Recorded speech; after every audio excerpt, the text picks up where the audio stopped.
Okay, we're back with part 2 of making a Stone Age bow.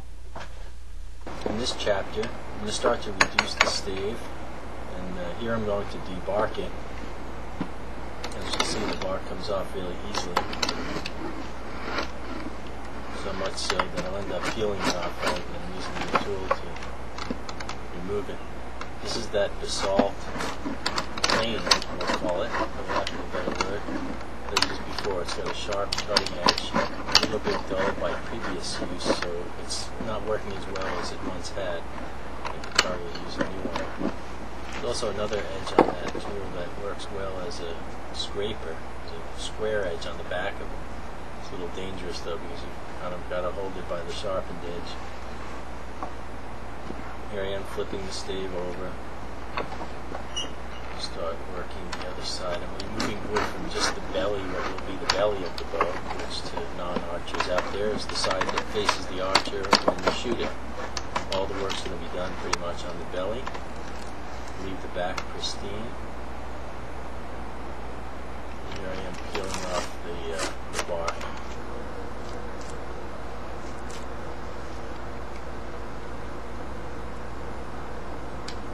Notice I'm using the shaving horse, which is more of an 18th century technology, maybe a little earlier 16th, 17th century technology than the Stone Age technology, and it certainly makes things easier, and in a way it's cheating, processing this stave and importing to make a stone tool bow. I have some ideas for holding devices for a primitive setting. One of those would be just sort of lashing, using a tourniquet kind of strategy to lash the workpiece, the stave, to a bigger log that would be held firmly in place, either a fallen tree or a log just sitting on the ground at an angle or leaning against something.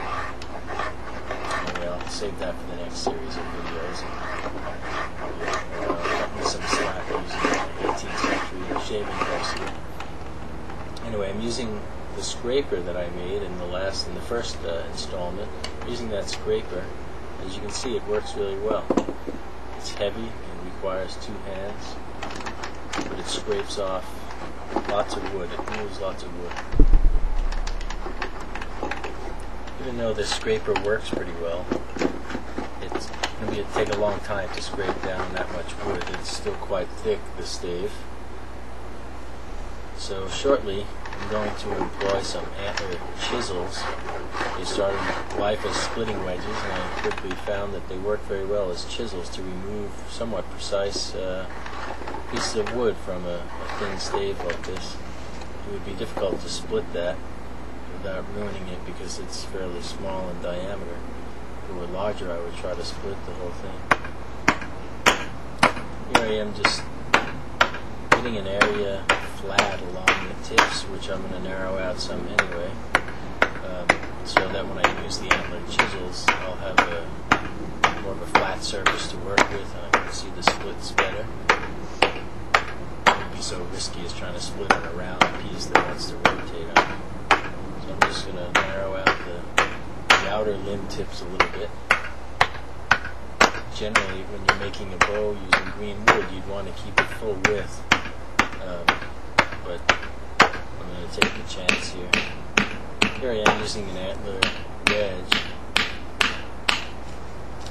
to split off pretty good size pieces of wood here and there.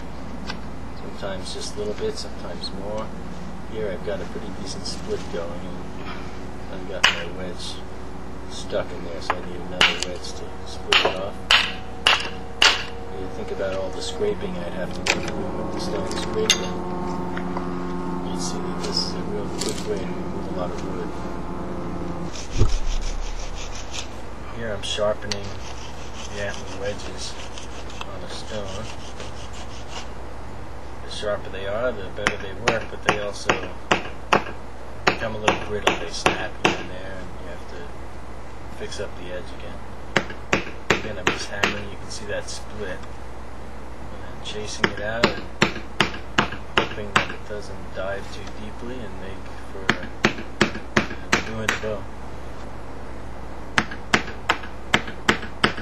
I know the outcome here. I've seen the film already. It splits nice. works well.